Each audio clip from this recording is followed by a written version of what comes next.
Kabel cutter, gunting khusus dengan mata pisau yang mampu memotong lapisan Kevlar dan selubung kabel secara bersih dan rapi, memudahkan proses stripping dan persiapan ujung kabel sebelum penyambungan atau pemasangan konektor. Fiber stripper, alat ini digunakan untuk mengupas lapisan pelindung, jaket, buffer, dan coating di sekitar inti kaca fiber dengan presisi, tanpa merusak inti serat.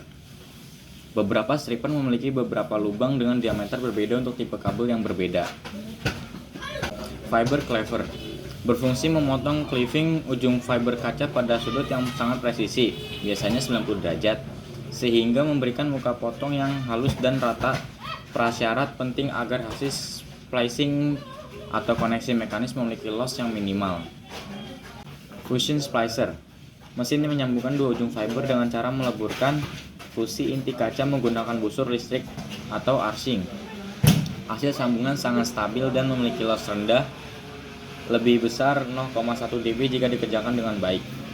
Konektor holder, alternatif non-fusi untuk menyambung fiber inti serat diletakkan berhadapan di dalam ferrule dengan gel index bias untuk minimalkan loss. Biasanya dipakai untuk sambungan sementara atau pada lokasi di mana fusion splicer sulit dibawa. Optical power meter dan light source. Kombinasi dua alat ini dipakai bersama untuk mengukur total loss pada kabel fiber. Light source memancarkan sinyal cahaya, biasanya pada panjang gelombang 1310 nm dan 1550 nm ke dalam fiber.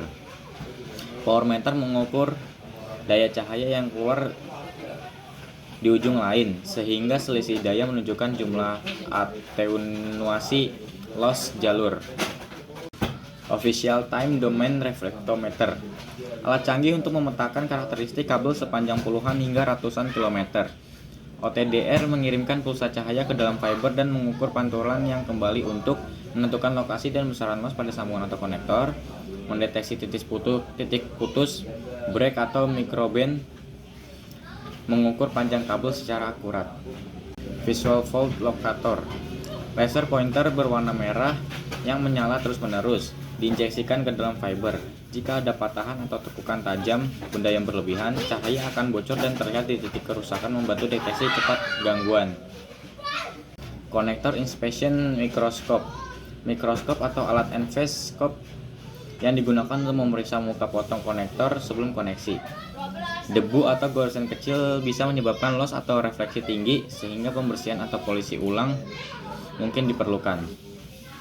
Cleaning tools dan consumables, cleaning wipes atau lint-free swabs untuk membersihkan ferrule dan sleeve. Isopropyl alkohol atau IPA pelarut yang menghilangkan minyak dan kontaminan. Cleaning cassette, fiber optic cleaning cassette khusus membersihkan konektor male atau female secara cepat. Patch panel dan kabel manajemen aksesoris. Panel dan tray untuk merapikan dan melindungi sambungan, serta mengatur radius bending kabel agar tidak melebihi batas minimum, biasanya lebih kecil 30 mm, dan minimalkan DC offset. Toolkit organizer, kotak atau troli yang berisi semua peralatan di atas, ditata rapi untuk memudahkan teknisi saat bekerja di lapangan. Prosedur keselamatan kerja saat bekerja dengan perangkat fiber optik. APD wajib. Kacamata laser safe OD sesuai 650 nm atau 1310 nm atau 1550 nm. Sarung tangan nitril dan masker debu N95 atau SP3. Keamanan laser. Jangan menatap langsung end-face atau port alat. Matikan light source OTDR kalau tidak dipakai. Serpihan fiber. Kumpulkan dengan sticky pad atau vakum HEPA. Buang di wadah tertutup berlebar kaca optik. Pembersihan. IPA 99% di atas berventilasi. Swab atau tisu lint free buang segera ke wadah sampah khusus. Keselamatan listrik dan ergonomi. IPA 99% di area berventilasi. Swab atau tisu lint free buang segera ke wadah sampah khusus. Tanggap darurat. Siapkan kotak P3K APAR kelas D. Laporkan insiden dan dokumentasikan hasil pengukuran. Kurang lebihnya saya mohon maaf. Terima kasih.